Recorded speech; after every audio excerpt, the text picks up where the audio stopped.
তো আখিরি নবীর উম্মত হওয়া এটা অনেক বড় ভাগ্যের ব্যাপার। আপনি আমি তো আমাদের নবীকে চিনি না যে আমাদের নবী কত দামি। যদি আমরা চিনতাম যে আমাদের নবী কত দামি, তাহলে উম্মতে মুহাম্মাদি আমাদের মাথা থেকে আমরা টুপিটা ফেলতে পারতাম না। যদি এই উম্মত জানতো যে তাদের নবীর দাম কত, দাড়ি ছাড়া এই উম্মত চলতে পারত না। কত দাম আমাদের। এই ফ্যান ট্যানগুলো সব বন্ধ করে দেন, যত ফ্যান আছে বন্ধ করে দেন।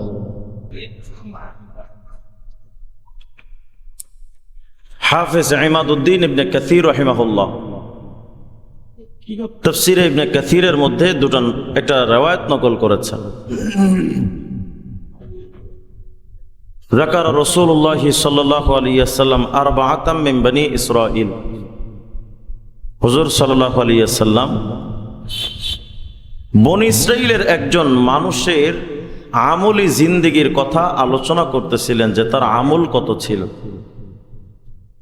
কথার এক পর্যায়ে হুজুর বললেন যে দেখো, বনি ইসরাইলের এই লোকটা এত বেশি আমল করেছে যে আবাদুল্লাহ সামানিনা আমা, এই লোকটা টানা 80 বছর পর্যন্ত আল্লাহর ইবাদত করেছে। সুবহানাল্লাহ বলবেন না? কত বছর? 80 বছর। কিন্তু এই 80 বছরের ভেতরে লাম ইয়াসুহু তরফাত আইন, এই 80 বছরের ভেতরে একটা সেকেন্ডের জন্য এই লোকটা আল্লাহ পাকের নাফরমানি গুনাহ করেন, শুধু আমলই করেছে। আরেকটা বর্ণনা আসছে আদ-দুররুল মানসুর লিসুয়ুতির মধ্যে। হুজুর আকরাম সাল্লাল্লাহু আলাইহি ওয়াসাল্লাম একদিন আলোচনা করছিলেন, দেখো আগের যুগের এক উম্মত 1000 মাস পর্যন্ত, টানা 1000 মাস, ইয়াকুম বিল-লাইল হাত্তা ইউসবিহ, সারা রাত ওই লোকটা 1000 মাস টানা সারা রাত তাহাজ্জুদে নামাজ পড়তেন। আর দিন হলে ইউজাহিদু বিন নাহার হাত্তা ইউমসিয়া, দিন হলে তিনি জিহাদের মধ্যে লিপ্ত হয়ে যেতেন সন্ধ্যা পর্যন্ত। তাহলে সারা রাত তাহাজ্জুদ পড়তেন, সারাদিন আল্লাহ রাস্তায় জিহাদ করতেন। এভাবে করে এই লোকটার কেটে গেছে টানা 1000 মাস। আচ্ছা কল্পনা করেন তো, এই 1000 মাস পর্যন্ত শুধু আমলই করেছে। আচ্ছা কল্পনা করেন তো, যেই লোকটা 1000 মাস পর্যন্ত দিনে জিহাদ রাতে তাহাজ্জুদ টানা আমল করলো, এই লোকটার হায়াতে জিন্দেগিতে কত বিস্তৃত আমল ছিল। তাদের আমলের সামনে যদি আপনার আমার আমল পেশ করা হয়, খুঁজে পাওয়া যাবে আমাদের আমল? তারা আমল করতেন টানা 1000 মাস, আর আপনি আমি যদি বেঁচেও থাকি 60 বছর, এই 60 বছরে মরার আগে কমপক্ষে 55 বছর আকিস বিড়িটাই নাই মরি, তাই না? আমাদের আমল নাই, তাদের আমল ছিল এত বেশি। কিন্তু এতটা সত্ত্বেও এই উম্মতের ব্যাপারে আল্লাহ পাকের ফায়সালা কি? আল্লাহ তাআলা বলেন, উম্মতে মুহাম্মাদি, তোমাদের আমল হয়তো কম, হায়াত তো কম, তোমরা সৃষ্টিতে দুর্বল, বেশি আমল করতে পারো না। তবে শোনো, আগের যুগের নবীর উম্মতরা এত এত আমল করেছে, তোমাদের আমল হয়তো কম, কিন্তু আমি আল্লাহর কাছে কুনতুম খায়রা উম্মাহ, যত উম্মত এসেছে ইতিপূর্বে সকল উম্মতের ভিতরে তোমাদের মর্যাদা আমি আল্লাহর কাছে সবচাইতে বেশি। হাদিস শরীফে আরেকটা আসছে, নাহনুল আখিরুন, আমরা আগমনের দিক থেকে সবার পর এসেছি, সবার পরে। কিন্তু আস-সাবিকুনা ইয়াউমাল কিয়ামা, কিন্তু কিয়ামতের ময়দানে এই উম্মতে মুহাম্মাদি জান্নাতে যাবে সবার আগে। আচ্ছা, এই যে মর্যাদা আপনি আমি পেলাম, কোন আমলের ওসিলায়? কথা হয় না। ইলমের ওসিলায় শুধুমাত্র একটা কারণে, যে আপনি আমি আখিরি নবীর উম্মত, আর কোনো কারণ নাই, শুধু আখিরি নবীর উম্মত। তো যেই নবীর জন্য আপনি আমি এতটা দাম পেলাম, নিজের বিবেকের কাছে প্রশ্ন করেন তো, সেই নবীকে কি আমরা এতটুকু দাম দেই? বলে না? যেই নবীর জন্য এতটা মর্যাদা পেলাম, সেই নবীকে তো আপনি আমি এতটা মর্যাদা দিলাম না। আফসোস দর আফসোস এই জাতির জন্য, যেই নবীর জন্য এতটা মর্যাদা সম্পন্ন ছিল, আজকে এই উম্মতের মাথার দিকে তাকাইলে নবীর টুপি নাই, চুল কাটার স্টাইল মেসিয়ান নেইমারের মতো হতভাগাদের মতো, দাড়ি কাটার স্টাইলটা হয় বিধর্মীদের স্টাইলে। হুজুর আকরামের সুন্নাহ মোতাবেক আমাদের দাড়িটা হয় না। আমাদের ব্যক্তি জীবনে নবীর আদর্শ নাই, পারিবারিক জীবনে নবীর আদর্শ নাই, ব্যক্তি জীবনে মুআমালাত মুআশারাত মধ্যে নবীর আদর্শ নাই। আমাদের ব্যবসা বাণিজ্য হচ্ছে হিন্দুদের প্রথায়, ব্যবসা বাণিজ্য হচ্ছে, হিন্দুরা তাদের ব্যবসা বাণিজ্যে কোনোদিন খরিদ্দারদের ঠকায় না, কোনো খরিদ্দারের দ্রব্যমূল্যে হিন্দুরা ভেজাল দেয় না, ওজনে কম দেয় না। এটা তো ছিল মুহাম্মদ রাসূলুল্লাহর আদর্শ। কিন্তু উম্মতে মুহাম্মাদি ব্যবসায়ী খরিদ্দারদেরকে ঠকাচ্ছে, খরিদ্দারদের ওজনে কম দিচ্ছে, ভেজাল দিচ্ছে, দ্রব্যমূল্যে হাজারো রকম প্রতারণা করছে। ব্যক্তি জীবনে নবীকে মানি না। হ্যাঁ, আমি রাজনীতি করি, বঙ্গবন্ধুকে ভালোবাসি, তার মতো শরীরে আমি কোট লাগাইতে জানি, কিন্তু উম্মতে মুহাম্মাদি হয়ে হুজুর আকরামের সুন্নাহ মোতাবেক আমি পোশাকাদি পরি না। আমি পোশাক পরছি, আমি তরুণ, আমি যুবক, আমরা পোশাক পরছি বলিউড ডালিউডের নায়কদের মতো।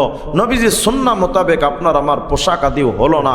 তাহলে ব্যক্তি জীবনে নবীর আদর্শ নাই, পারিবারিক জীবনে নবীর আদর্শ নাই, আর সামাজিক ব্যবস্থাপনায় সমাজের নেতা যারা হন, লিডার, বিচার আচার করে, তারা বিচার সালিশটা নবীর সুন্নাহ মোতাবেক করে না।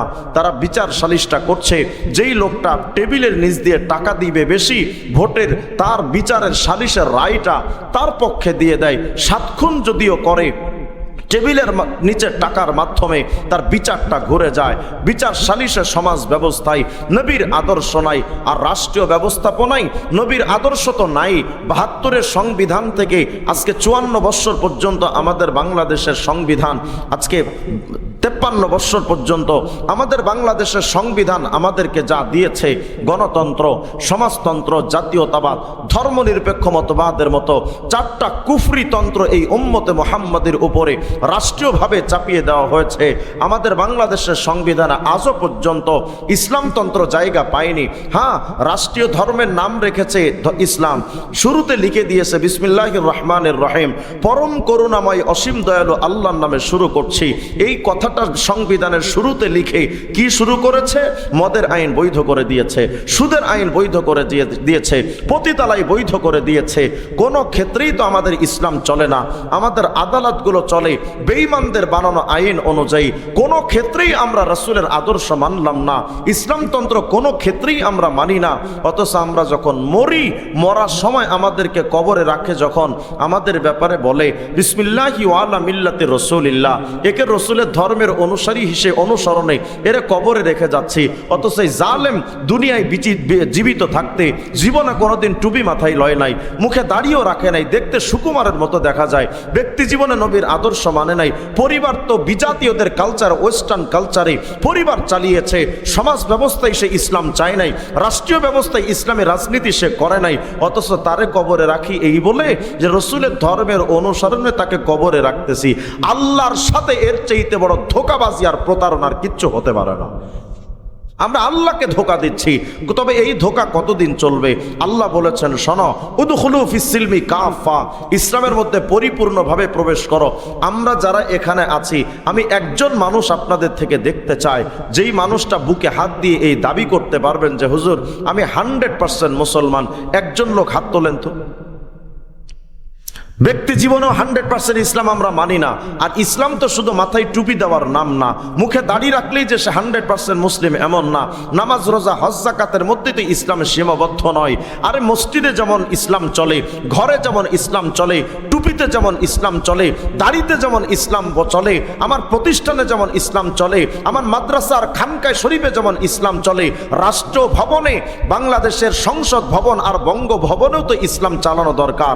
ওই জায়গায় তো আমরা রাষ্ট্রীয়ভাবে ইসলাম আজও পর্যন্ত 54 বৎসরে নিতে পারি নাই। তাহলে আমরা ব্যক্তি জীবনে ইসলাম মেনেছি, পারিবারিক জীবনে ইসলাম মেনেছি, সামাজিক ইসলাম আজও মানতে পারি নাই, রাষ্ট্রীয় ইসলাম আজও পর্যন্ত মানতে পারি নাই। তাহলে বোঝা গেল 54 বৎসর যাবৎ এই জাতি 100% ইসলাম পালন করতে পারে না।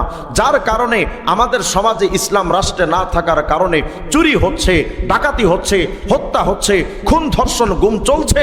আমাদের বাংলাদেশে আজও পর্যন্ত শান্তি আমরা দেখতে পাইনি। আমরা মনে করি কি জানেন, যে শান্তি তো আসবে কবে, এই সরকার গেলে সামনের সরকার যিনি আসবে উনি একটা শান্তির সমাজ গড়ে দিবে। ওই সরকার যখন আসে তখন দেখি অশান্তি আরো বৃদ্ধি পেয়েছে। গত 54 বৎসরে একই দৃশ্য আমরা দেখেছি। 24 সালে যখন 2024-এ যখন বাংলাদেশে ছাত্রদের মাধ্যমে একটা আন্দোলন হলো, তখন আমরা কল্পনা করেছিলাম শেখ হাসিনা সরকার যখন যাবে, অন্য সরকার যখন আসবে তখন মনে হয় শান্তি আসবে। আনলাম বাহির থেকে আয়না ডক্টর ইউনূসকে, স্বপ্ন দেখেছিলাম যে না উনি একটা শান্তির সমাজ গড়ে দিবে, একেবারে সোনালী একটা রাষ্ট্র গড়ে দিবে। 1-1.5 বছর চলে গেল, আজও পর্যন্ত দেশে শান্তি আসার সম্ভাবনাও দেখলাম না। আসে তো নাই, আর আসার সম্ভাবনাও দেখলাম না। আমরা এখন অনেকে ভাবতেছি নির্বাচিত সরকার আসলে শান্তি আসবে। কি হবে? আল্লাহ বলেছেন শোনো, ওয়ামান আরাদা আন যিকরি ফাইন্না লাহু মাঈশাতান যানকা। তোমার ব্যক্তি জীবন, পরিবার, সমাজ আর রাষ্ট্রীয় জীবনে আল্লাহর কোরআনের আইন যদি না মানো, তুমি নেতা পরিবর্তন করতে পারো, তুমি দল পরিবর্তন করতে পারো, সরকার পরিবর্তন করতে পারো, যতদিন পর্যন্ত রাষ্ট্র ধর্মে নেতার পরিবর্তে ইসলামী নীতির পরিবর্তন যতদিন না আসবে, এই সমাজ ব্যবস্থায়, রাষ্ট্র ব্যবস্থায় যতদিন কোরআনের আইন না আসবে, নেতা দিয়ে পরিবর্তন করে কোনোদিন সমাজে শান্তি আসবে না। এই সমাজকে পরিবর্তন করার জন্য নেতা নয়, নীতির পরিবর্তন দরকার। কিন্তু আমরা তো এটা স্বপ্ন দেখি না। আমরা মনে করি হুজুর এই 1400 বছর আগের ইসলাম দিয়ে এই সমাজ ব্যবস্থা কি চলবে? এই বাংলাদেশটা তো একটা আধুনিক সমাজ, এই বাংলাদেশটা একটা ডিজিটাল রাষ্ট্র। এই ডিজিটাল রাষ্ট্রে অল ভার্সন ইসলাম, পুরান যুগের ইসলাম এই যুগে চলে না। ইসলাম দিয়ে সমাজ চলতে পারে না। এরা মনে করে ইসলামে অর্থনীতি নাই, সমাজনীতি নাই, রাজনীতি নাই। আচ্ছা, আপনারা যারা এখানে আছেন বলেন তো, ইসলাম ধর্মটা কি পরিপূর্ণ না অপরিপূর্ণ? বলেন বলেন বলেন। পরিপূর্ণ যদি হয় তাহলে ইসলামে কি অর্থনীতি নাই, সমাজনীতি নাই, রাজনীতি নাই? কোনো একটা যদি না থাকে তাহলে ইসলাম পরিপূর্ণ হওয়ার সম্ভাবনা নাই। কথা কয় না? ইসলাম যেহেতু পরিপূর্ণ, তাহলে এখানে অর্থনীতিও আছে, এখানে সমাজনীতিও আছে, এখানে রাজনীতি আছে। এখানে আপনি কিভাবে কি চালাবেন, আপনার সচিবালয় কেমনে চালাবেন, আপনার আদালত কেমনে চালাবেন, সব নীতি তো এখানে আছে। তাহলে আপনার হীনমন্যতার কারণ কি? যে ইসলাম প্রতিষ্ঠিত হলে শান্তি আসবে না। ওই নেতারা আমাদেরকে সবক শিখিয়েছে যে দেখো এই মোল্লাদের দ্বারা কিচ্ছু হবে না, এই মোল্লারা সমাজের কাজে আসে না, এই মোল্লারা সমাজ চালাইতে পারে না। তাহলে আমি তাদেরকে বলতে চাই, মোল্লারা সমাজ চালাইতে পারে কি না পারে তাকায় দেখ, তোর বাপ মোল্লাগুলোর দিকে তাকা, আফগানিস্তানের তালেবানের দিকে। এমন একটা সমাজ তারা তৈরি করেছে, টুপিওয়ালা পাগড়িওয়ালা মোল্লারা। ওই সমাজ এখন দুর্নীতি নাই, চাঁদাবাজি নাই, খুনাখুনি নাই, ধর্ষণ নাই। অতএব বুঝাতে চাচ্ছি, শান্তিময় একটা রাষ্ট্র, শৃঙ্খলাবদ্ধ একটা রাষ্ট্র তৈরি করার জন্য মোল্লাতন্ত্র ছাড়ার কোনো বিকল্প রাস্তা নয়। কিন্তু আমরা তো এটা ভাবতেও পারি না। আমরা মনে করি মোল্লা এমপি হবে, মোল্লারা আবার আদালত চালাবে, মোল্লাদের কথাই সচিবরা চলবে। তো কিয়ামতের আগে তো একটা দিন আসবে যেই দিন মোল্লাদের দ্বারা সুপার পাওয়ার আমেরিকা পর্যন্ত চলতে থাকবে। সেদিন তো আসবে একদিন, কিন্তু ওই দিনটা আনার জন্য আমরা চেষ্টা করি না কেন? এর পেছনে সবচেয়ে বড় ভয়ঙ্কর যেই ষড়যন্ত্রটা কাজ করে সেটা হলো এই বিশ্বের নাস্তিক্যবাদ। তারা লেনিনকে রাষ্ট্রীয় নেতা বানাতে চায়, কার্ল মার্ক্সকে রাষ্ট্রীয় নেতা বানাতে চায়, মাও সেতুংদেরকে রাষ্ট্রীয় নেতা বানাতে চায়, তারা জিয়া এরশাদ মুজিবকে রাষ্ট্রীয় নেতা বানাতে চায়, কিন্তু রাষ্ট্রীয় নেতা হিসেবে তারা মুহাম্মদ আরবিকে বসাতে চায় না। এটা হলো সবচেয়ে বড় কারণ। তো ওরা আজকে এটা দেখবেন প্রায় প্রায় এই কথাটা আমরা শুনতে পাই যে হুজুররা দেশকে পিছায় নিতে চায়, মানে 1500 বছর আগে ইসলাম, এই হুজুররা দেশকে পিছায় নিতে চায়। তাই আমি বললাম দেশটারে তো আমরা পিছাইনি, দেশটা তো সর্বপ্রথম তোমরা পিছিয়েছ। কারণ তোমরা যে গণতন্ত্র চর্চা করো, এই গণতন্ত্র তো 150 বছর 1600 বছর না, গণতন্ত্রের জন্ম হয়েছে এখান থেকে 2000 বছর আগে গ্রিসের অ্যাথেন্সে। তো যদি 1500 বছর আগে ইসলামের দিকে দেশ গেলে, দেশ যদি পিছিয়ে যায়, গণতন্ত্রের মাধ্যমে সবচেয়ে বড় বেশি দেশ পিছিয়ে গেছে। কিন্তু ওটা তারা বিশ্বাস করতে চায় না। ওদের মূল সমস্যাটা হলো ওরা সব কিছু মানবে কিন্তু নবীকে আদর্শ হিসেবে তারা মানতে চায় না। তো কি হবে আমাকে বলেন? পুরা বিশ্ব যদি আমার নবীকে নেতা না মানে, আমার নবীর কোনো ক্ষতি হবে? পুরা বিশ্ব যদি আমার নবীকে মানে, নবীর সম্মান বাড়বে? কথা বাড়বে? যে যাকে আল্লাহ নিজে সম্মান দেন তার তো সম্মানের উপরে যাওয়ার আর কোনো সুযোগ নাই, তাকে তো সর্বোচ্চ সম্মান আল্লাহ দিয়েছেন। অতএব আমি বোঝাতে চাচ্ছি, পুরা বিশ্ব যদি আমার নবীকে মানে, নবীর সম্মান বাড়বে না। পুরা বিশ্ব যদি আমার নবীকে ত্যাগ করে দেয়, নবীর সম্মান এক বিন্দু পরিমাণ কম হবে না। আপনি আমি হয়তো নবীকে মানি না, কিন্তু আপনার আমার নবীকে হযরত জিবরিল আমিন পর্যন্ত মানে।